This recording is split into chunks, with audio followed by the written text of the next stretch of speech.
Right now, in a garage somewhere, a man is bent over a lawnmower that stopped running 3 weeks ago. It is Saturday morning. A brand new machine costs $60 down the road at the hardware store. He knows this. He has known it for a month.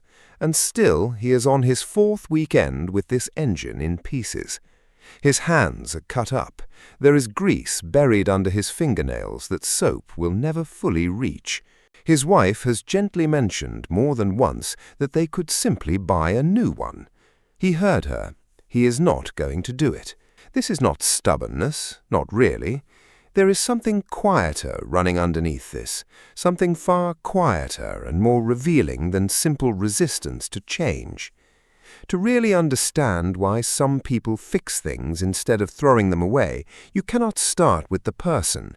You have to start with the world that shaped them, or the world that shaped their parents, a world they never fully left behind. The habit was first built into people who lived through economic collapse and then, almost without pause, through a global war. These were not distant events in a textbook. They were the fabric of ordinary days. Long lines for bread, ration cards, shoes handed down and resold until there was nothing left to save. Children raised inside that reality absorbed a lesson that ran deeper than simply being careful with money. They learned that things were never guaranteed, that resources could vanish overnight, that when something broke, the answer was not to throw it out, but to study it closely enough to bring it back to life. That lesson did not stay locked in the past. It traveled forward through quiet kitchens, through cluttered garages, through the way a father would silently hand a wrench to his son without needing to explain why. Those same children grew up into a booming, prosperous era. New cars, new appliances, televisions arriving in heavy wooden cabinets, glowing in living rooms for the first time. But the emotional wiring built during hardship did not simply switch off because the world got easier. It stayed underneath the new comfort like an old accent that never fully disappears, no matter how long someone lives somewhere else. Think about how strange that is if you step back far enough. A man raised in comfort, decades removed from any breadline, still feels something tighten in his chest at the thought of paying for a machine he believes he could bring back to life himself. He never lived through the shortage, but the shortage lived through him anyway, passed down quietly, generation after generation, until it became something close to instinct. There is a name for part of this in psychology. It is called the endowment effect. Once something is truly yours, shaped by your time, your effort, your memory, it becomes worth to you than anything with a price tag could measure. A lamp you repaired with your own hands is not the same as a lamp you bought. One carries a story inside it, the other is just an object waiting to be forgotten. But here is where most people get it wrong. They assume the person repairing things is only trying to save money. Sometimes, sure, that plays a part, but look closer and you'll find something else entirely. The repair was never really about the object, it was about the person holding the tools. It's about competence, about feeling capable, about the quiet, private thrill of understanding how something works and having the power to bring it back from failure. Picture the world these habits grew inside.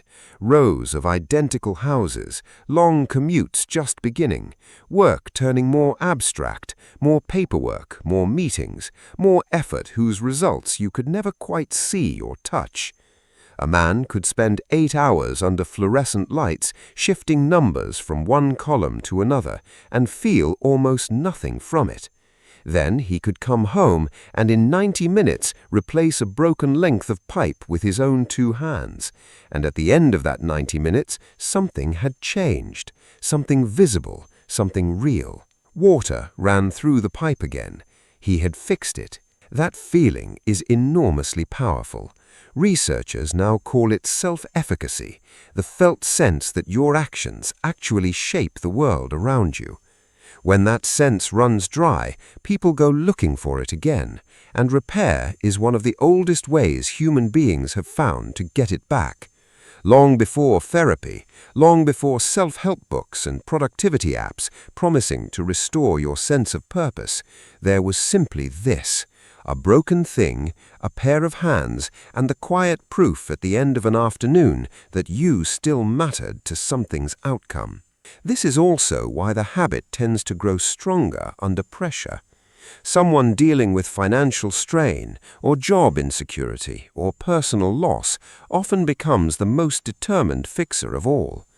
They can't control the economy, they can't control their company's next decision, they can't control loss. But they can take apart a carburetor down to its smallest pieces and rebuild it one part at a time. So they do, for hours, on a quiet Saturday morning, while a brand new machine sits $60 away, waiting on a shelf. There's another layer to this that almost no one talks about. Choosing to repair instead of replace is, in its own quiet way, a form of loyalty. It is a statement about what things are worth and what walking away actually means.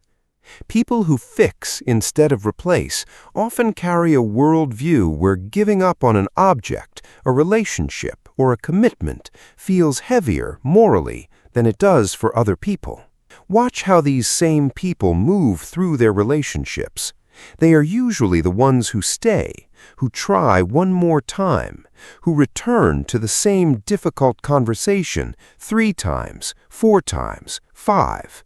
Not because they cannot leave, but because somewhere, deep in how they are built, walking away is the very last option, never the first. They apply the same logic everywhere. Something is broken. The right response is to understand why and try to fix it. This can be a real strength. It can also become a trap, because not everything broken deserves to be saved. Some systems cannot be salvaged. Some relationships really are beyond repair. Some lawnmowers should simply be replaced. But people wired this way often cannot reach that conclusion until every single option has been tried. Sometimes long after everyone else around them has already let go. The forces that built this psychology didn't vanish along with the generation that lived through the Depression. They changed shape. They found new expressions. Millennials who watched their parents lose their homes in 2008 built their own version of this same instinct, not through carpentry, but through refinished furniture, mended clothing, replanted houseplants, repaired phones and laptops. The objects changed. The emotional logic underneath stayed exactly the same.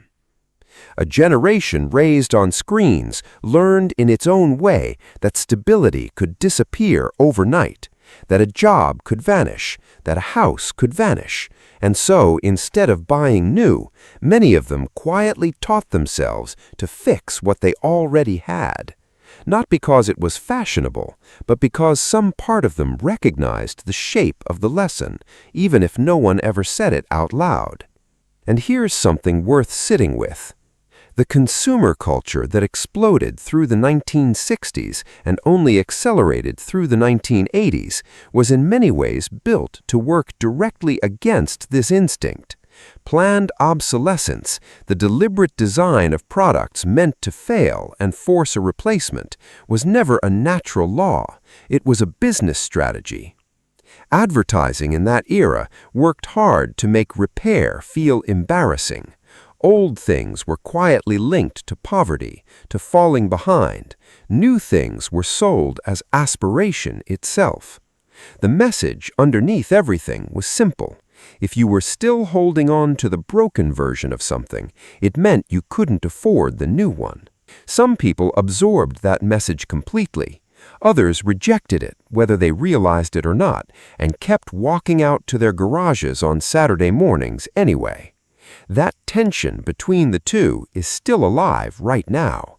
In hardware stores, in repair cafes, in YouTube tutorials, watched by people convinced they can fix the thing themselves before they ever consider buying something new. The modern push toward repair, the right to repair movement, the return of hands-on craft, is not simply an environmental trend. It is something closer to a quiet rebellion against 40 years of being told that replacing something is the same thing as progress. The person who would rather fix than replace is not backward. They are not incapable of letting go, and they are not simply sentimental about objects. At the core of it, they hold a very specific relationship with meaning, a belief, mostly unspoken, that the history living inside an object, the hours, the repairs, the memory of where it came from, cannot be bought off a shelf. That belief was forged in hardship and carried forward through generations of people who learned that resources run out, that effort means something, and the ability to restore something broken is one of the most reliable forms of human dignity there is. The man in the garage is not refusing to buy a new lawnmower. He's refusing to believe that what he already has is not worth saving. And maybe the real question is not whether that belief makes sense.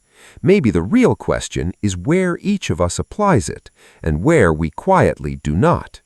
Because the things people choose to fix and the things they choose to throw away without a second thought, those choices reveal almost everything about what they were taught is worth keeping.